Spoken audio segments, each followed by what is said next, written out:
sobre a questão do dom de línguas para apresentarmos para você o dom de línguas bíblico. Algumas pessoas até perguntam às vezes para a gente: a igreja adventista acredita no dom de línguas, pastor? É claro que ela acredita, porque o dom de línguas é bíblico. A igreja adventista ela não é como algumas igrejas que são cessacionistas. O que é um cessacionista? As igrejas cessacionistas são aquelas que acreditam que com o fim da era apostólica todos os dons acabaram. Então isso quer dizer que a partir do momento que o livro de Atos foi fechado, não existia mais dom espiritual na igreja, e até hoje não há mais.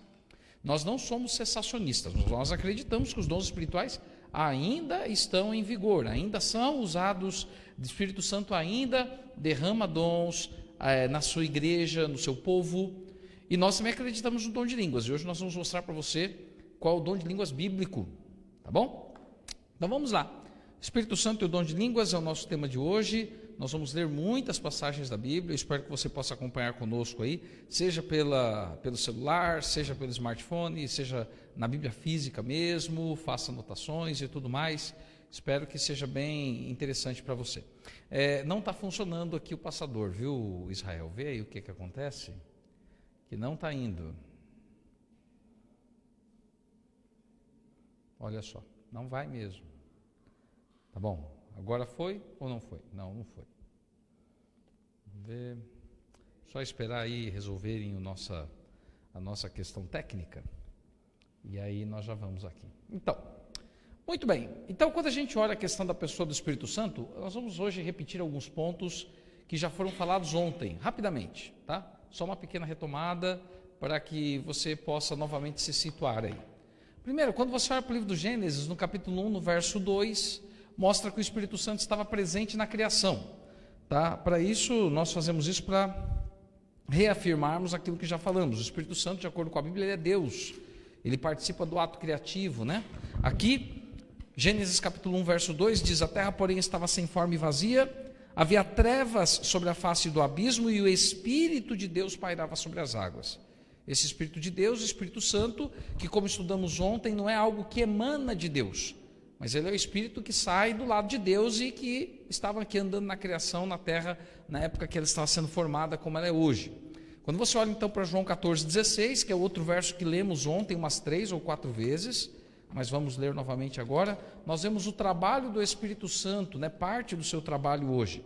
João capítulo 14, verso 16, aqui a Bíblia fala assim, Jesus diz: eu rogarei ao Pai, e Ele vos dará outro Consolador, a fim de que esteja para sempre convosco. O outro Consolador, no caso, é Paracletos, né? É um título que é usado por próprio Jesus. E o outro, como nós falamos ontem, é uma tradução da palavra grega allos, que quer dizer outro que é igual. Então o Espírito Santo, Jesus está dizendo aqui que ele mandaria outro igual a ele, para ser um advogado, para ser um consolador, para ser um intercessor. E Paulo, ele reforça essa ideia na carta aos Romanos, no capítulo 8. Quando você olha aí a carta de Paulo aos Romanos, no capítulo 8, no verso 26, ele também fala sobre essa característica importante do Espírito Santo, ser intercessor. Aqui diz assim: também o Espírito semelhantemente nos assiste em nossas fraquezas, porque não sabemos orar como convém, mas o mesmo Espírito intercede por nós sobremaneira com gemidos inexprimíveis. Então ele também é um intercessor, e além disso ele modela o ser humano. Isso desde o Antigo Testamento, no Novo também. Quando você lê, por exemplo, o Salmo 51, o Salmo 51, Davi fala assim, né? Não tire da minha presença o teu Santo Espírito. Por quê? Porque ele queria ter um coração puro, um espírito inabalável, ele queria ter uma vida reformada, depois do pecado que ele acabou cometendo, orquestrando o assassinato de Urias e traindo, né, Urias com Batseba, adulterando. Então o Espírito Santo desde o Antigo Testamento já trabalha desta forma, e o livro de Ezequiel mostra isso. Capítulo 36, verso 27. Te convido a abrir a Bíblia aí, em Ezequiel, capítulo 36, no versículo 27, aqui a Bíblia fala assim, ó: porei dentro de vós o meu Espírito, e farei que andeis nos meus estatutos, guardeis os meus juízos e os observeis. Ou seja, com o Espírito Santo na pessoa, ela recebe poder, força para guardar os estatutos, os mandamentos, os juízos de Deus, ser obediente. Então o Espírito Santo ele tem essa tarefa, né? Ele é criador, ele é consolador, é intercessor e ele modela a vida do crente, a vida daquele que busca a presença de Deus. Então, olhando para o Espírito Santo desta forma, nós começamos a ver a grande questão para irmos já para os dons. Essa parte toda aí, então, desde ontem, se pensarmos na quarta-feira, a quarta-feira falava também sobre o Espírito Santo como modelador, né, como aquele que purifica a vida do ser humano. Agora, quando pensamos na realidade do Espírito Santo, a grande questão que envolve o Espírito Santo é a questão dos dons espirituais. E agora nós vamos falar sobre um aspecto muito importante, que é o aspecto do dom versus os dons. O que é isso? Eu vou explicar. É o Espírito Santo como um dom e os dons espirituais providos pelo Espírito. O que eu estou querendo dizer com isso? Toda pessoa que realmente entregou a vida a Cristo, aceitou a salvação pela graça, foi batizado em nome do Pai, do Filho e do Espírito Santo, ele já recebe o dom do Espírito Santo. O Espírito Santo já está nele.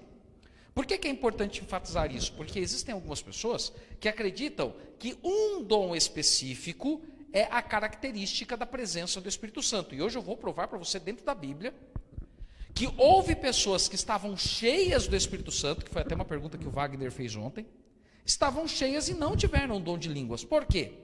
Porque o dom de línguas é apenas mais um dom. Mas o dom principal que todo crente deve ter é a presença do Espírito Santo. Por isso que nós vamos falar sobre o dom versus os dons. A realidade é que uma pessoa ela pode ser um excelente cantor sem ter o Espírito Santo. Você pode ver muito cantor secular aí que não tem o Espírito Santo, são excelentes cantores. Se você pensar assim, uma pessoa que já morreu, mas foi excelente cantor, você pode pensar num Frank Sinatra, num Michael Jackson, você pode pensar num Elvis Presley, foram excelentes cantores. Como você analisa eles cantando, eles foram excelentes, excelentes. Mas eles não tinham Espírito Santo. Então, eles tinham uma aptidão, um dom natural, mas não tinham Espírito Santo. E isso levaria eles à salvação? Claro que não, eu não estou dizendo que eles estão perdidos, eu quero deixar isso bem claro, não estou julgando os três, eu estou dando apenas um exemplo. Eles tinham aptidões naturais, que não tem nada a ver com dom espiritual. E daí você pensa assim, mas o que você está querendo dizer com isso? Eu estou querendo dizer bem claramente que na igreja pode ter gente assim. Na igreja pode ter gente que tenha aptidões naturais, ou seja, que seja um bom pregador, que ensine bem, que seja um bom professor, que seja até um bom cantor, e não tem o Espírito Santo. Vai cantar aqui na frente, vai pregar, vai fazer muita coisa, seja nessa igreja ou em qualquer outra denominação, mas não vai herdar o reino dos céus. Porque mais importante do que os dons é o dom. E os dons só se tornam dons espirituais quando você tem o dom, que é o Espírito Santo em sua vida. Não sei se vocês conseguiram entender bem claramente isso. Eu espero estar sendo bem claro. Através da presença do Espírito Santo, uma aptidão natural até pode se tornar um dom. Às vezes uma criança é ensinada desde pequena a tocar instrumento, aprende, se desenvolve, e quando cresce vira um cristão. O Espírito Santo pode usar essa pessoa e o dom que ela já tem, a aptidão natural que ela já tem, pode. Claro que pode. Tá certo? Agora, por exemplo, eu vou citar um exemplo que tem me preocupado um pouco na internet, né? Não fazendo menção a nenhuma pessoa e nem criticando nenhuma pessoa, mas veja bem, tem na internet algumas propagandas assim, seja um pregador de sucesso. Daí eu vi uma pessoa que escreveu lá assim, ó, pregador de sucesso de verdade é o que tem o Espírito Santo, não é o que aprende em escola. A pessoa que falou isso está 100% certa. Pregador de sucesso, ele não aprende a ser pregador de sucesso num curso, ele aprende se o Espírito Santo estiver falando através dele. Porque através de um curso ele pode até convencer muita gente, mas ele não está sendo usado pelo Espírito Santo, então ele não é um pregador de sucesso. Pode ser que muitas pessoas venham à igreja, se batizem, se convertam, pode ser que essas pessoas ouçam a voz do Espírito Santo, porque se Deus usou um galo e usou uma jumenta, ele pode usar qualquer ser humano, mesmo que às vezes o ser humano não dê abertura para o Espírito Santo. Só que a pessoa não vai ser de sucesso, sabe por quê? Porque muitas pessoas podem até se converter, mas ela não vai herdar o reino dos céus. O maior sucesso não é o sucesso desse mundo, é você receber a coroa da vida, a coroa da vitória. A verdadeira vitória é receber a coroa da vida, é receber a Stéfanos de Deus, porque essa é a coroa da vida, é a coroa do vencedor. Não é uma coroa de ouro, não. É aquela coroinha que você pensa no tempo antigo da Olimpíada grega, que era uma coroinha de louros, simplesinha, mas quem chegava ao fim recebia, quem ganhava a Olimpíada recebia. E é essa coroa que Deus promete para todos, porque no caso do reino dos céus, você não tem o primeiro, o segundo e o terceiro. Todos os que chegarem têm a promessa da coroa da vida. Então eu creio que todo mundo entendeu o que eu estou querendo dizer. Né? Creio que ficou claro para você que está na internet, para quem está aqui na igreja, parece que ficou bem claro. Então agora nós vamos explicar a questão do dom e dos dons. O dom, o Espírito Santo. E os dons, aqueles que ele provê para as pessoas. Tá bom? Então vamos lá. Então, indo para essa questão, livro de Atos, capítulo 2, verso 38. Abra aí, por favor, a tua Bíblia. Livro de Atos, capítulo 2, verso 38. Aqui nós vemos um ponto importante, que é o ponto do dom. Capítulo 2, verso 38, diz assim, ó. Respondeu-lhes Pedro, quando os homens ouviram ali a sua pregação no dia de Pentecostes, ficaram admirados e perguntaram, o que faremos, irmãos? Pedro respondeu, arrependei-vos e cada um de vós seja batizado em nome de Jesus Cristo para a remissão dos vossos pecados e recebereis o que diz aí, ó? O dom do Espírito Santo. Então, se eu me arrependo, sou batizado em nome de Jesus, recebo o perdão dos meus pecados, eu também recebo o dom do Espírito Santo. Ou seja, o Espírito Santo passa a estar na minha vida, para me guiar, para me modelar, para mostrar o caminho para mim.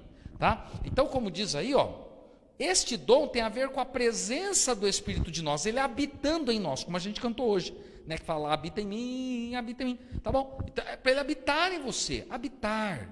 Esse é o maior dom que o cristão deve ter, a presença, a habitação do Espírito Santo, como diz em João capítulo 14, verso 17, e eu gostaria de ir com você para lá agora. Aqui fala assim, ó, João capítulo 14, verso 17 diz, o Espírito da verdade, que o mundo não pode receber, porque não o vê nem o conhece. Agora olha o que Jesus diz, vós o conheceis, porque ele habita convosco e estará em vós. Ou seja, hoje ele habita convosco, ele estará sempre com vocês. O mundo não conhece. Por quê? Porque o mundo não busca a presença do Espírito Santo. Mas esse dom, que é a presença do Espírito Santo, esse tem que ser a principal busca do crente. Agora, a partir daqui, quais são os dons espirituais? Nós vamos ver isso mais à frente, mas vamos ver agora a questão dos dons. Tá? Com relação aos dons, você pode ver na primeira carta de Paulo aos Coríntios, capítulo 12.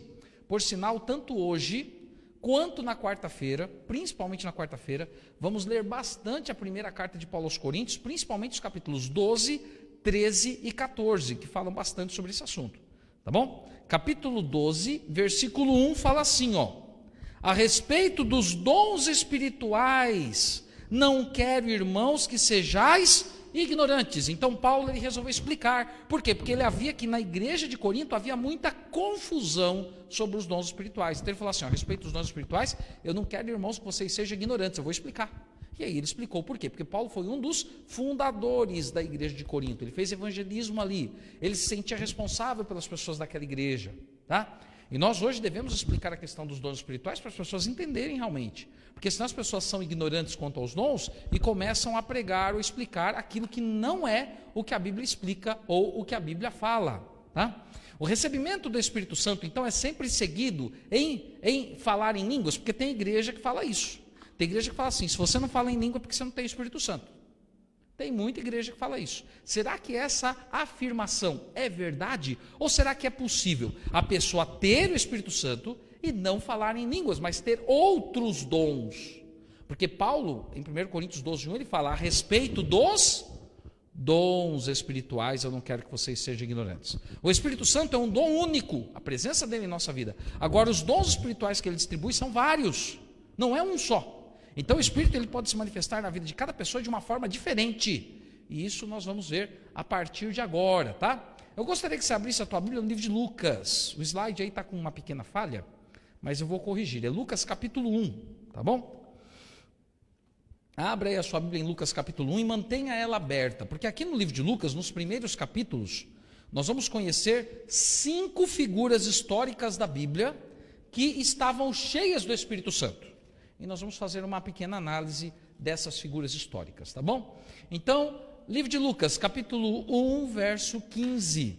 Aqui a Bíblia fala assim, ó, Lucas, capítulo 1, verso 15, tá bom? Ali está errado, é capítulo 1, verso 15. Não esquece, eu falei que esse primeiro está errado. Capítulo 1, verso 15. Aqui fala assim, ó, aqui está falando sobre João Batista. Aqui está havendo uma predição sobre o nascimento de João, tá bom? Então, Zacarias recebeu essa predição de um anjo. Zacarias era quem? Pai de João Batista. E veja a palavra do anjo, aqui no capítulo 1, verso 15 de Lucas. Aqui diz assim, ó: pois ele, se referindo a João Batista, será grande diante do Senhor, não beberá vinho, nem bebida forte, e será, o que diz aí? Cheio do Espírito Santo, já onde? No ventre materno. Ou seja, desde a formação, João Batista já seria cheio do Espírito Santo. E a maior evidência disso foi que quando Maria, prima de Isabel, teve um encontro com Isabel, o que a Bíblia fala aqui em Lucas?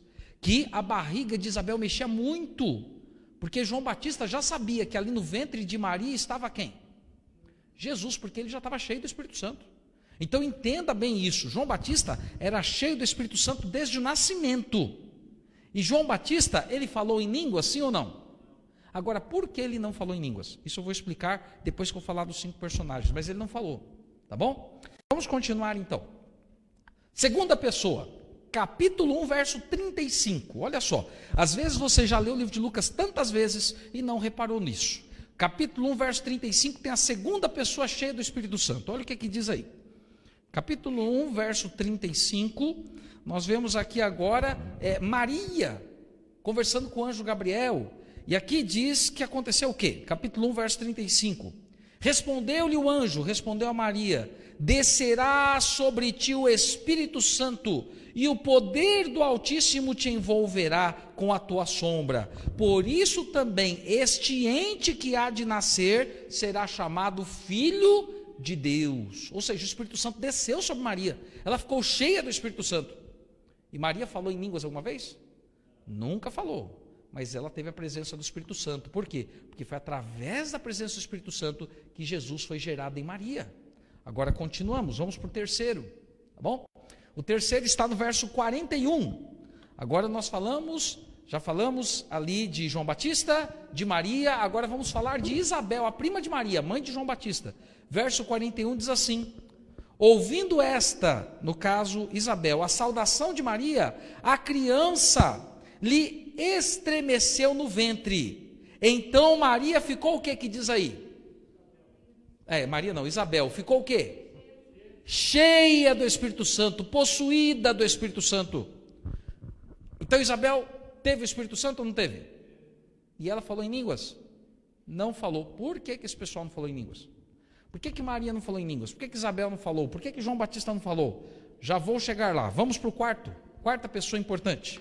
Olha só, é Zacarias, o marido. Zacarias é o marido de Isabel. Você viu que o anjo conversou com ele, falou para ele do nascimento de João Batista, disse que João Batista tinha que ser nazireu desde o nascimento, porque ele não podia cortar o cabelo e nem beber o fruto da vide, e que João Batista seria cheio do Espírito Santo desde o ventre materno. Agora veja o que aconteceu com Zacarias, capítulo 1, verso 67.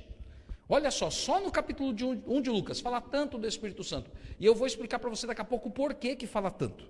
Capítulo 1, verso 67 diz assim: Zacarias, seu pai, ou seja, pai de João Batista, como é que ele estava aqui que diz? Cheio do Espírito Santo, profetizou dizendo.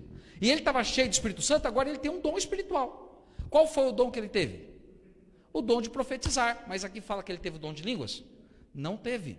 E quando você olha lá para a primeira carta de Paulo aos Coríntios, no capítulo 14, quando ele analisa, nós vamos falar mais sobre isso quarta-feira, quando ele faz uma análise sobre o dom de línguas lá em Corinto, ele fala: antes procurai profetizar, em vez do dom de línguas. Por quê? Porque para ele o dom de profecia era superior ao dom de línguas. Tá bom? Mas aqui Zacarias profetizou, ele teve o Espírito Santo e já teve um dom, o dom de profecia. E vejam bem, as outras pessoas que nós falamos aí, João Batista pregou com poder, com certeza, mas no ventre materno ele estava já com o Espírito Santo e não estava apresentando dom nenhum. Maria, não se fala qual o dom que ela teve, o dom foi criar Jesus. Isabel, o dom foi criar João Batista. Zacarias, o dom foi um dom de profecia. Agora, continuando, Simeão, capítulo 2 de Lucas, versos 25 e 26, olha só. E daí você fala: mas não vai parar esse negócio? Vai parar, calma aí. Vai parar, que eu quero mostrar para vocês alguns exemplos, para vocês entenderem, para a gente começar a abrir os olhos e vermos que não é um dom que é a evidência da presença do Espírito Santo. O Espírito Santo pode estar presente sem que um dom que eu quero se manifeste outro. Vamos lá, capítulo 2, versos 25 e 26, aqui a Bíblia fala assim, ó. Olha o que é que diz. Havia em Jerusalém um homem chamado Simeão, homem este justo e piedoso, que esperava a consolação de Israel, e o Espírito Santo estava sobre ele. Ou seja, Simeão era um homem cheio do Espírito Santo. Revelara-lhe o Espírito que não passaria pela morte antes de ver o Cristo do Senhor. Ou seja, Simeão teve um dom espiritual, sim ou não? Qual foi o dom que ele teve? O que ele recebeu do Espírito Santo? Uma revelação. Então ele teve uma revelação que ele não passaria pela morte sem ver o Cristo do Senhor. Mas ele não falou em línguas. A Bíblia mostra aqui que ele viu Jesus, ele dedicou Jesus a Deus, e ele não falou em línguas. Não se fala mais dele. Depois disso, provavelmente ele morreu. Mas ele recebeu uma revelação de Deus. Tá bom? Então você vê, os dons espirituais estão presentes em alguns momentos, mas em outros momentos, o dom espiritual é o Espírito estar em você simplesmente, como é o caso de Maria e de Isabel, e é claro que Deus deu dons para elas, o dom de criar os filhos e assim por diante, criar nos caminhos do Senhor, né? Agora vamos para o último, mas não menos importante, é Jesus. Você sabia que Jesus também esteve cheio do Espírito Santo? É muito interessante isso. Jesus é a sexta pessoa histórica que nós falamos aqui.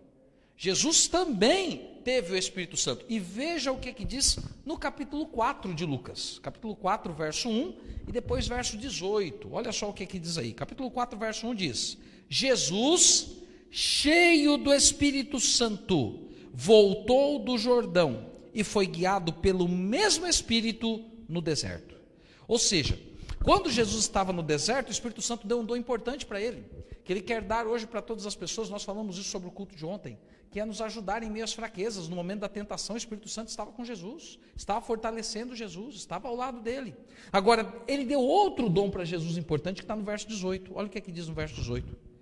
Aqui Jesus, na sinagoga, na sua terra, na cidade de Nazaré, ele abre a Bíblia no livro do profeta Isaías, e veja a palavra que o próprio Jesus afirma de si mesmo, como uma profecia de Isaías. Ele diz assim: o Espírito do Senhor está sobre mim. Então o Espírito Santo estava sobre ele. E ele diz assim: pelo que me ungiu para evangelizar os pobres, enviou-me para proclamar libertação aos cativos, para restaurar a vista aos cegos, para pôr em liberdade os oprimidos. Então, dois dons pelo menos estão presentes aqui: o dom de evangelizar e o dom de curar. E Jesus teve mesmo o dom de evangelizar em sua vida e teve o dom de curar. Agora, Jesus falou em línguas? Não falou. Agora, por que isso não aconteceu? Porque os apóstolos receberam o Espírito Santo e falaram em línguas. E agora eu quero ler isso com você no livro de Atos, capítulo 2, verso 4. Olha o que diz em Atos. Agora nós vamos explicar muita coisa depois dessa leitura aqui para você entender, tá? Atos capítulo 2, verso 4. Aqui fala assim, ó, falando sobre os apóstolos reunidos ali no cenáculo, 10 dias após a morte de Jesus. A morte não, a ascensão. Jesus tinha morrido, ressuscitado, subido. Desculpa, a gente troca as palavras. Eu penso uma coisa, mas falei outra. Às vezes eu troco o nome de pessoas também desse jeito. Penso uma coisa, mas falo outra. Faz parte da vida, viu? Isso aí se chama esquecimento, tá bom? Confusão, não sei. Mas quero tentar ser o mais claro possível. Presta atenção, Alzheimer, então. Isso aí. Mas é assim, ó. Presta atenção nisso que eu vou falar, porque é importante. Aqui fala dos apóstolos. E eles estavam reunidos ali, unidos, clamando, buscando a presença de Deus e a resposta de Deus, porque Jesus disse que o Espírito Santo viria sobre eles. Antes, né? Jesus fez a promessa. E aqui diz assim, capítulo 2, verso 4, todos, veja bem, todos ficaram cheios do Espírito Santo. Todos. E passaram a falar em outras línguas, segundo o Espírito lhes concedia que falassem. Então aqui o dom de línguas está presente. Todos os apóstolos receberam o Espírito Santo e passaram a falar em outras línguas. Agora eu quero explicar alguns pontos para vocês. Algumas pessoas pegam esse verso para falar, está vendo? Quando o Espírito Santo está presente, a pessoa vai falar em outras línguas. Muito bem. Analisando todo o contexto, isso é verdade ou mentira? Eu quero uma resposta real. Todas as pessoas, quando recebem o Espírito Santo, vão falar outras línguas analisando todo o contexto, verdade ou mentira? Isso é mentira. E por que é mentira? Não estou querendo chamar ninguém de mentiroso, mas é mentira, porque a Bíblia não fala isso. A Bíblia fala que as pessoas recebem o Espírito Santo se elas estão ligadas a Deus. Agora, o dom que elas vão receber é uma questão do Espírito Santo. E o Espírito Santo nem sempre dá o dom de línguas. Para Maria ele não deu, para Isabel ele não deu, para Simeão ele não deu, para Jesus ele não deu, para Zacarias ele não deu, para João Batista ele não deu. Só que ele deu outros dons. João Batista foi um pregador. Jesus evangelizou, curou. Simeão recebeu uma revelação, Zacarias profetizou. Mas nem todos receberam o mesmo dom. Por quê? A resposta está em Paulo. Primeira carta de Paulo aos Coríntios, capítulo 12, verso 1, nós já lemos. Irmãos, não quero que sejais ignorantes quanto ao quê? Os dons espirituais. Então, para Paulo, existia um único dom ou vários? Vários. E você vê isso nesses exemplos, porque aqui as pessoas receberam dons diferentes. Por que Lucas fala tanto sobre isso? Porque Lucas foi o homem que escreveu não só o livro de Lucas, para quem não sabe, mas também o livro de Atos. E o livro de Atos fala sobre o trabalho do Espírito Santo na igreja. Então Lucas, quando escreveu Atos, lá no comecinho, ele já começa a mostrar que o Espírito Santo estava trabalhando na formação da igreja. Trabalhando no ventre de Isabel, trabalhando no ventre de Maria, trabalhando na boca de Zacarias, que era um líder religioso, trabalhando em João Batista, que seria o precursor, o que prepararia o caminho para o Messias, trabalhando em Jesus, trabalhando naquele que consagrou Jesus. Ou seja, o que João Batista busca mostrar? João Batista não, Lucas. Lucas busca mostrar que o Espírito Santo estava trabalhando lá no começo. E depois ele continuou trabalhando com os apóstolos. E continuou trabalhando até o fim do livro de Atos. E vai continuar trabalhando conosco também. Porque no livro de Atos há a promessa que os discípulos de Jesus seriam seus mensageiros em Jerusalém, Judeia, Samaria e até onde? Até os confins da terra. E os confins da terra somos todos nós que estamos alcançando hoje.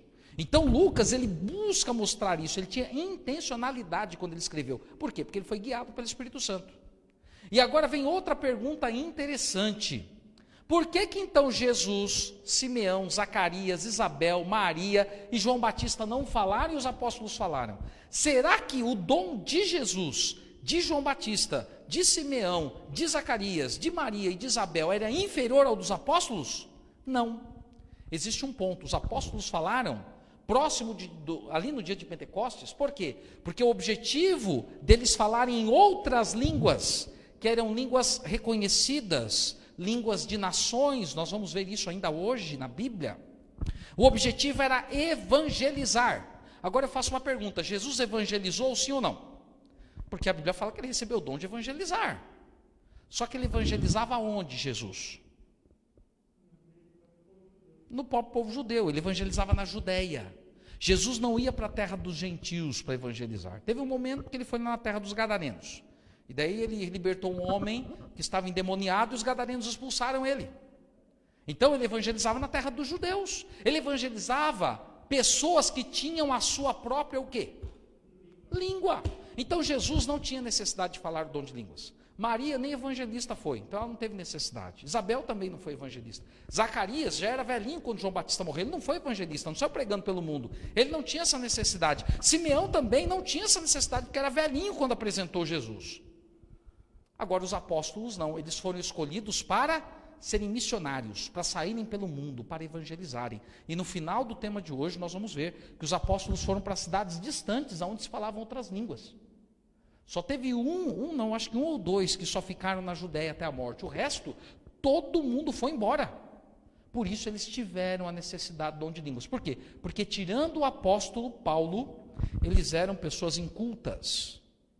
Pescadores eram homens simples, homens comuns. Os irmãos de Jesus, que também eram apóstolos após a morte de Jesus, Tiago, que escreveu a Bíblia, Judas, que escreveu a Bíblia, que eram irmãos adotivos de Jesus, Eles eram irmãos só por parte de José, segundo a tradição cristã, porque isso a Bíblia não fala, mas ela apresenta os dois como irmãos de Jesus. E isso a Bíblia apresenta. Os autores, na própria introdução dos seus livros, apresentam isso.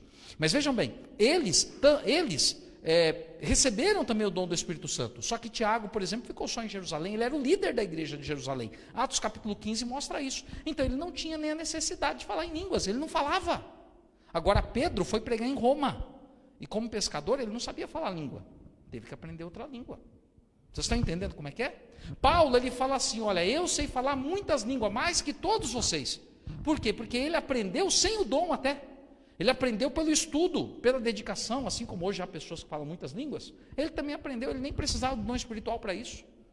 Agora, outros apóstolos tiveram que falar em outras línguas, porque o Espírito Santo os capacitou. Deu para a gente entender esse negócio? Então, por que Jesus não falou? Porque ele pregou na Judéia. Ele não tinha necessidade. É a grande questão. Nós estamos em que país hoje? Qual é o nosso país? Brasil. Não precisa ter medo de falar, não. É o Brasil. Brasil. Não precisa ter medo nem vergonha. O Brasil é um país bom. Tem um monte de gente ruim no Brasil, como em todo lugar do planeta. Mas a maioria ainda é boa, viu? A maioria absoluta é boa. É que o bom ele se cala e o mal fala muito alto e massacra a gente. Mas deixa eu falar uma coisa para você. Aqui no Brasil, você precisa falar outra língua? Não precisa. Não precisa. A gente pega e vai lá para a Bahia, todo mundo fala português. Ah, o cara fala meio arrastado, mas a gente entende o que ele fala. Você vai lá para o Rio Grande do Sul, o cara também fala português. Ah, o rapazinho do Rio Grande do Sul lá fala meio cantando, mas ele fala português. E eu entendo tudo que ele fala. Eu vou para o Rio de Janeiro, todo mundo fala português. Rapaz, parece que está assim meio com preguiça, fica quase cuspindo na gente quando fala, né? Shhh, é tudo shhh. Mas a gente entende o que ele fala. E quando a gente vai aqui para o interior de São Paulo, o pessoal estica as palavras, né? Estica muito. No Paraná, o pessoal fala porta, leite, leite, leite quente. Fala assim, é diferente. Mas a gente entende tudo o que ele fala, né? Entende tudo. Então, assim, o que eu estou querendo dizer com isso? Os sotaques são diferentes, mas todo mundo fala a mesma língua. Então, aqui nós não temos a necessidade de dom de línguas. E aí eu faço uma pergunta para a gente pensar. Tem muito pregador de igreja aí que diz que o dom de línguas é evidência do poder do Espírito Santo. Pregador americano que vem aqui para o Brasil pregar. Tem na internet um monte, eu não vou citar o nome deles, mas tem um monte na internet. É interessante que quando eles vêm aqui no Brasil, o dom de línguas bíblico não se manifesta neles. Por quê? Porque eles falam inglês e tem um tradutor traduzindo para o português. Se o dom de língua se manifestasse neles mesmos, eles não iam falar glossolalia, aquela língua toda enrolada que ninguém entende. Eles iam começar a falar inglês e todo mundo ia entender em português. Porque esse era o dom de línguas bíblico que eu vou mostrar para você na Bíblia. Ficou bem claro isso? Então aqui, se eu estou sendo muito ousado ou desafiador, me perdoem, mas é a realidade, tá? Eu não posso cobrir o sol com a peneira. Não dá. Então, como entender o que ocorreu com os citados personagens? Vamos agora para a primeira carta de Paulo aos Coríntios. Vamos dar mais uma analisadinha na Bíblia. Capítulo 12, verso 4. Primeira carta de Paulo aos Coríntios, capítulo 12, verso 4. Aqui na primeira carta de Paulo aos Coríntios, capítulo 12, verso 4, a Bíblia diz assim, ó. Os dons, Paulo continua naquela, né? No verso 1 ele falou, não quero que vocês sejam ignorantes com respeito aos dons espirituais. Aqui no verso 4 ele fala, ora, os dons são o quê? São o quê os dons? Diversos, mas o Espírito é o quê? O mesmo, por isso que é importante você receber o Espírito. E os dons são diversos, não é um dom só. Então não existe isso, a evidência é o dom de línguas. Quando você analisa a igreja do Novo Testamento, quando começou a conversão aos gentios, os judeus entenderam o seguinte, se esses apóstolos aí falaram em línguas porque receberam o Espírito e agora os gentios estão falando, é evidência de que eles também são povo de Deus e devem ser aceitos na igreja.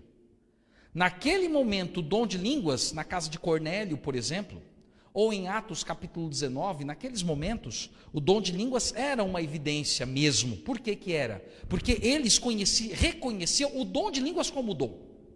Mas hoje não. Paulo, ele não quis que o povo fosse ignorante. Então ele mostrou que os dons são o quê? O que os dons são? Diversos, não é um só.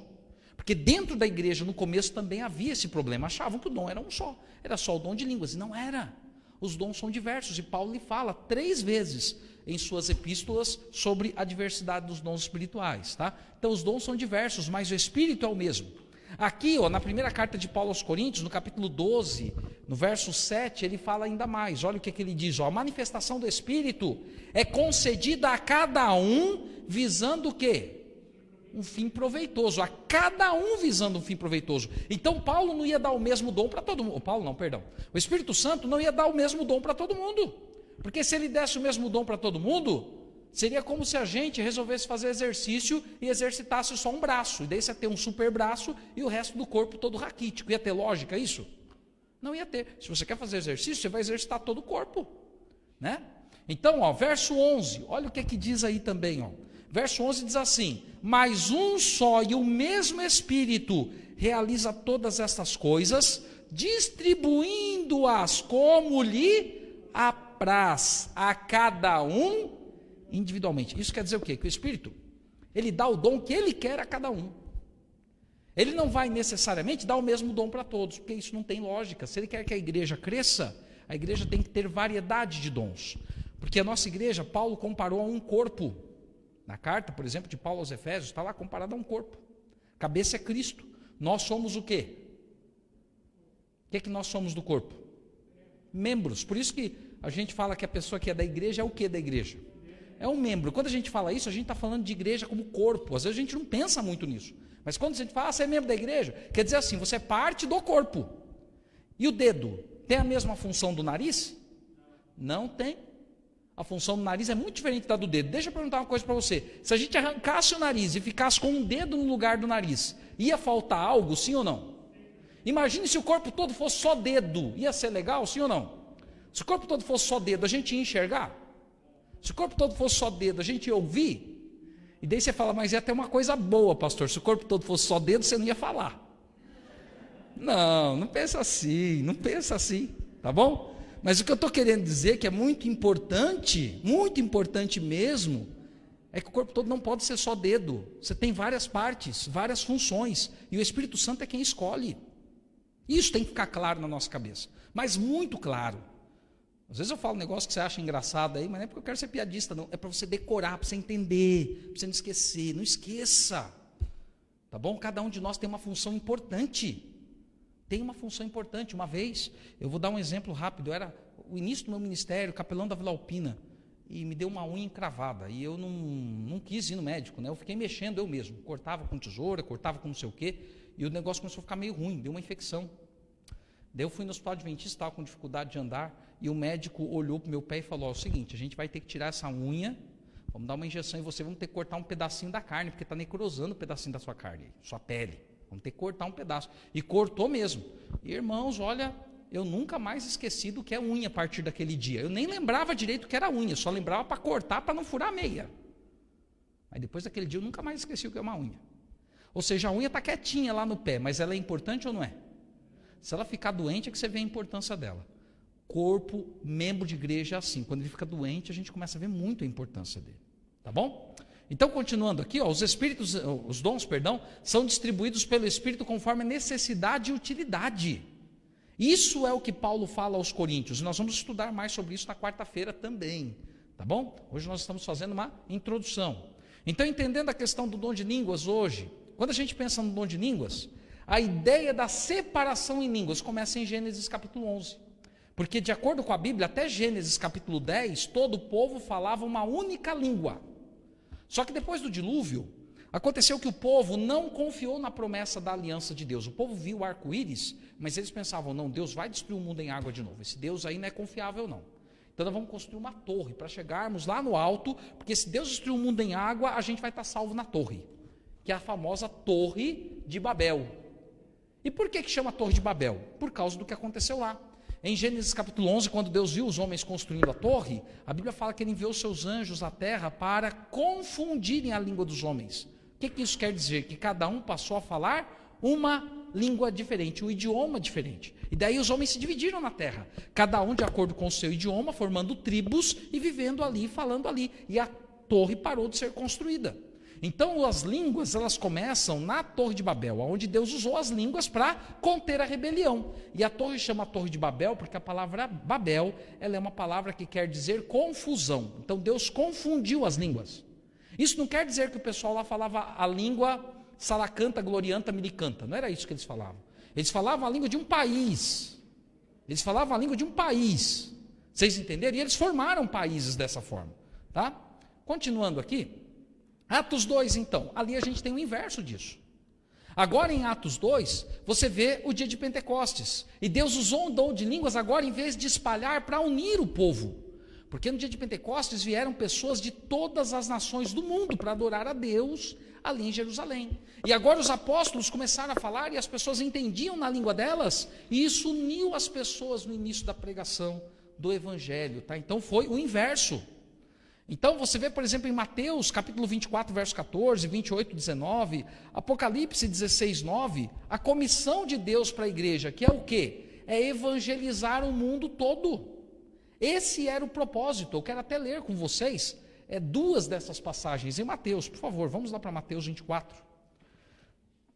Vamos lá, Mateus 24, e aí a gente vai voltar a uma outra ideia que eu já construí anteriormente. Quem está prestando atenção aí desde o começo da mensagem de hoje, vai entender bem a ideia. Mateus capítulo 24, verso 14. Aqui Jesus, no sermão profético que ele faz ali, no Monte das Oliveiras, junto com seus discípulos, o que Jesus fala? Ele fala assim, ó, e será pregado este evangelho do reino, por onde? Todo mundo, em testemunho a todas as, e então virá o quê? E como que eles iam pregar se eles só falavam aramaico, que era a língua deles? Alguns, quem sabe, conheciam um pouquinho do grego. Para eles pregarem em todo mundo, em testemunho a todas as nações, para que viesse o fim, o dom de línguas foi o quê? Necessário. Necessário. E eu queria que esse dom se manifestasse hoje, como eu disse, com aqueles pregadores que dizem que o dom de língua é evidência da presença do Espírito Santo, e eles vêm aqui no Brasil. Eu queria ver. Eles são todos americanos, a grande maioria deles. Eu queria ver eles falando aqui e a gente entendendo em português, mas eu nunca vi isso. Vocês estão entendendo por quê? Porque o dom de línguas de verdade não se manifesta. Não se manifesta. Se manifesta outra coisa aí, que chamam de dom de línguas. Capítulo 28, verso 19. Que com certeza é uma língua diferente, mas não é o dom de língua bíblico. Tá bom? Não é o dom de língua bíblico. Capítulo 28, verso 19 diz assim: Ide, portanto, Jesus comissiona, fazei discípulos de todas as nações, batizando-os em nome do Pai, do Filho e do Espírito Santo. Essa é a comissão de Jesus para os discípulos. Vão, façam discípulos de todas as nações. Por isso que o dom espiritual é importante. Além disso, olha só, Atos capítulo 4, verso 13. Veja o que diz em Atos 4, 13, que é muito importante esse verso também, para entendermos a questão do dom de línguas entre os apóstolos. Atos 4, verso 13. Aí a Bíblia fala assim, ó: ao verem a intrepidez de Pedro e João, sabendo que eram homens, o que diz aí? Iletrados e incultos, admiraram-se e reconheceram que eles haviam estado com quem? Homens iletrados e incultos. Vocês acham que eles sabiam falar outras línguas? Sabiam nada. Não sabiam. Foi o Espírito Santo que lhes deu o poder para que eles falassem outras línguas. Ou seja, o Espírito foi dado com este dom por causa da limitação dos apóstolos e por causa da grande missão que eles tinham para realizar. Além disso, isso foi uma promessa de Jesus. Marcos fala sobre isso, eu não vou ler, que é uma redundância quase aí de Mateus, mas fala que eles curariam, que eles falariam outras línguas e assim por diante. Tá? E depois em Atos, capítulo 2, versos 1 a 11, a gente tem o cumprimento da promessa, e agora eu preciso ler com você. Capítulo 2, versos 1 a 11, porque aqui é que a gente entende qual era o dom de língua que eles tinham. Porque muita gente acha que o dom de língua que eles tinham era aquele ratatá que tem em muito lugar aí. Mas não era, não era.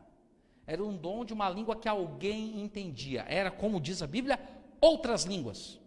Existem algumas Bíblias que trazem uma tradução onde se fala línguas estranhas. Isso não é tradução, é interpretação, de acordo com a cabeça do tradutor. Porque a palavra, o termo língua estranhas, não aparece no original grego, em nenhuma versão. Então a Bíblia que traz o termo língua estranhas, principalmente a revista e corrigida, ela é muito usada pelas igrejas que proclamam o dom de línguas, para tentar defender a língua estranha, que é uma língua que ninguém entende. Só que a Bíblia não fala sobre línguas estranhas no original grego, não fala. Isso aí acontece o seguinte: quando o tradutor vai traduzir a Bíblia, muitas vezes ele coloca o que na Bíblia? Ele coloca a interpretação dele. Que nem quando você vê a Bíblia, por exemplo, a tradução na linguagem de hoje da década de 80. Daniel 8,14 fala assim: até 2.300 tardes e manhãs o santuário será purificado. Lá fala assim, Daniel 8,14, em todas as Bíblias hoje. Até na nova tradução na linguagem de hoje. Mas a tradução da linguagem de hoje, da década de 80, trazia como esse verso? Trazia assim, ó: até 1.150 dias e o santuário será reconsagrado. Por quê? Por que trazia dessa forma? Porque o tradutor ele fez uma interpretação. E o tradutor ele fez uma interpretação para defender uma ideia dele, que é a ideia de que Antíoco Epifânio foi lá no século II a.C., invadiu Jerusalém, ofereceu um porco no santuário, foi derrotado pelos macabeus, e daí o santuário foi reconsagrado, e que o período de Antíoco Epifânio dominando, segundo a compreensão deles, é de 1150 dias. Então, para lançarem aquela profecia para Antíoco Epifânio, eles traduziram como 1150 dias. Agora, no original hebraico fala isso? Não fala. Então, é uma tradução tendenciosa, é uma paráfrase, é uma interpretação. O termo línguas estranhas também é uma paráfrase e uma interpretação, porque ele não existe no original bíblico. Desculpem por eu me delongar em alguns pontos, a gente até passa um pouco do horário, mas é para você entender bem o tema. Eu quero que você entenda bem. Se você não entender bem, eu saio daqui frustrado e triste, então não posso atropelar. E agora nós vamos para Atos 2. Vamos ler. Atos 2, versos 1 a 11, para entendermos. Aqui diz assim: ao cumprir-se o dia de Pentecostes, estavam todos reunidos no mesmo lugar. De repente veio do céu um som como de um vento impetuoso e encheu toda a casa onde estavam assentados. E apareceram distribuídas entre eles línguas como de fogo, e pousou uma sobre cada um deles. E todos ficaram cheios do Espírito Santo e passaram a falar em outras línguas, segundo o Espírito lhes concedia que falassem. Ora, estavam habitando em Jerusalém judeus, homens piedosos, vindos de onde? De todas as nações debaixo do céu, ou seja, de toda parte do mundo conhecido então. Verso 6 diz assim: quando, pois, se fez ouvir aquela voz, a voz da pregação, afluiu a multidão, que se possuiu de perplexidade. Por quê? Porque viram homens simples falando outras línguas. Então eles se possuíram de perplexidade, como diz o verso 6, porquanto cada um os ouvia falar em sua própria o quê? Sua própria língua. Continua aqui. Então, a palavra que os apóstolos falavam era inteligível para quem ouvia, sim ou não? Era inteligível, cada um ouvia falando na sua própria língua. Continua, verso 7. Estavam todos atônitos e se admiravam, dizendo: vede, não são porventura galileus todos estes que aí estão falando? E por que eles falaram galileus? Porque as pessoas da Galileia normalmente eram pessoas incultas. Então eles falavam: olha, mas eles são galileus, como é que eles falam a nossa língua? Não tem lógica. E daí continua aqui. Verso 28. E como os ouvimos falar cada um em nossa própria língua, o quê? Materna, ou seja, a língua do lugar onde nós nascemos. Então ali, agora você vai ver de onde vieram as pessoas. E você vê a língua que eles falaram. Olha o que aqui diz. Verso 9. Somos partos, medos, elamitas, naturais da Mesopotâmia, da Judéia, Capadócia, Ponto, Ásia, da Frígia, da Panfilha, do Egito, das regiões da Líbia, imediações de Cirene, romanos que aqui residem, tanto judeus como prosélitos, cretenses e arábios, como os ouvimos falar em nossa própria língua as grandezas de Deus, e todos atônitos e perplexos interpelavam uns aos outros, dizendo: que quer isso dizer? Eles não entenderam que aquilo era um dom espiritual inicialmente, mas isso fez eles prestarem atenção no que os apóstolos tinham a dizer. Pessoas, como diz aqui, de no mínimo 16 nações diferentes, no mínimo com 16 línguas diferentes, ouviram os apóstolos falando na língua materna deles. Esse é o dom de línguas bíblico. Não é um dom de línguas de uma língua que ninguém entende, mas é o dom de línguas de uma língua que é inteligível, de um lugar onde a pessoa nasce, de um lugar onde a pessoa cresce, uma língua que é natural para ela, gostosa de ouvir. Se você for para os Estados Unidos, se ouve alguém falando em português lá, é algo mais legal do mundo, porque você está num país onde todo mundo fala inglês, se ouve alguém falar em português, fala: tem brasileiro aqui, você fica feliz, Imagina agora você, há 2000 anos atrás, lá na Judéia, lá em Jerusalém, no dia de Pentecostes. Você sabe que você veio da Espanha, e ali todo mundo fala aramaico, todo mundo fala uma língua que não tem nada a ver com a tua, porque Paulo veio provavelmente da Espanha. A maior parte dos pesquisadores acreditam que Tarsis era na Espanha. Então Paulo nasceu na Espanha, ele era judeu por herança, né? Mas ele era espanhol e cidadão romano. E de repente imagina Paulo, né? Não foi o caso, mas imagina ele no dia de Pentecostes andando lá e vendo os homens falando em espanhol, falando: nossa, mas a minha terra é tão longe, porque a Espanha era muito longe de Jerusalém.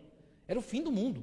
Se você olhar o mapa mundi da época, né, que é o mesmo de hoje, a Espanha era o fim do mundo, porque era lá no finzão mesmo, porque a América ninguém conhecia. Então a Espanha era o fim do mundo. E aí ele fala assim, mas como é que eles sabem falar minha língua? Como é que pode? Isso chamou a atenção das pessoas. Por isso prestaram atenção na pregação. E no fim da pregação, 3.000 se converteram. Porque viram o poder de Deus se manifestando na vida dos apóstolos. Homens simples, incultos e letrados, mas que foram usados poderosamente por Deus. Então Deus quer usar você e eu hoje também. Agora Ele vai usar de várias formas, não vai ser só com o dom de línguas. O dom de línguas é um dos dons. Existem outros. O dom de línguas teve uma necessidade, que foi necessidade para o evangelismo. Por isso que Jesus não falou o dom de línguas, porque Ele só pregou para os judeus. Ele mesmo disse que veio para os judeus. Agora, os apóstolos não, eles tinham que pregar no mundo. E aí eles tinham a necessidade do dom de línguas. Então, após o Pentecostes, o que fizeram os que falaram em línguas? E aí a gente vê o que aconteceu com eles, tá? Em Atos 1,8, por exemplo, Jesus orientou que após o recebimento do poder celestial, a pregação do evangelho deveria alcançar o mundo. Vamos ler Atos 1,8. Aqui diz assim, ó, Atos capítulo 1, verso 8, mas recebereis poder ao descer sobre vós o Espírito Santo, e sereis minhas testemunhas, tanto em Jerusalém como em toda a Judéia e em Samaria, e até onde? Até os confins da terra. E eles foram até os confins da terra. Paulo pregou em Roma, Paulo pregou em Tarso, eles foram até os confins da terra, eles foram para longe, tá bom? Além disso, os discípulos então não ficaram a exercer o seu dom nos cultos da igreja. Eles não usavam o dom na igreja como é hoje, que o pessoal fica falando em língua numa igreja brasileira e ele fala lá numa língua que ninguém entende e todo mundo fica com cara de bobo. E é interessante que fala em língua até pessoas que dizem que têm o dom e cometem atrocidades por aí. Se você ouvir algumas pessoas que cometeram atrocidades nos últimos dias, elas quando pregavam diziam que falavam em línguas. Que dom era esse? O bíblico não era, isso eu te garanto. O bíblico não era. Pode ser outro, mas o bíblico não era. Continua aqui. Então os discípulos não ficaram a exercer o seu dom nos cultos da igreja, pois o dom visava transpor a pregação do evangelho, a barreira linguística. Então esse era o objetivo, transpor a barreira linguística. E quando você olha para onde cada apóstolo foi, aí tem uma coisa muito interessante. O Mateus foi para a Etiópia. Na Etiópia não falava aramaico, precisava do dom de línguas. Marcos foi para o Egito, onde você também precisava desse dom. Lucas foi para a Grécia, mas já era grego, então ele não tinha necessidade do dom. Tiago permaneceu em Jerusalém, também não tinha necessidade. Agora, Filipe foi para a Frígia, tinha necessidade do dom. Tomé foi para as Índias Orientais, também precisava do dom.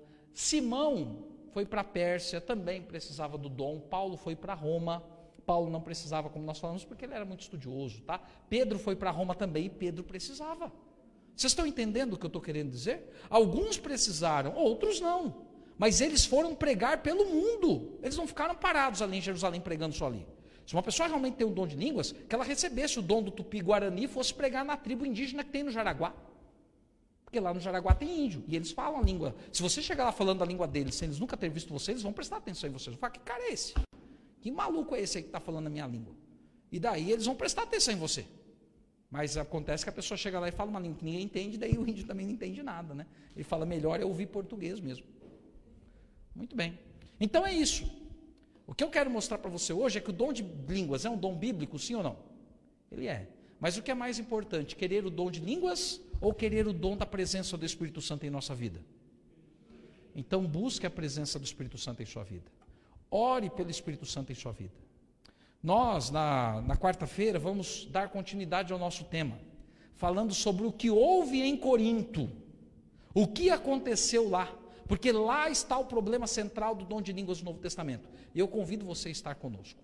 Esteja conosco na quarta-feira, para juntos estudarmos sobre esse tema importante. E você entender o que aconteceu em Corinto. Isso vai te ajudar a crescer espiritualmente. E quem sabe, isso te ajude a transmitir esta mensagem a outras pessoas. Tanto você que está aqui na igreja hoje, nós agradecemos a presença de vocês, como você que está aí na internet também.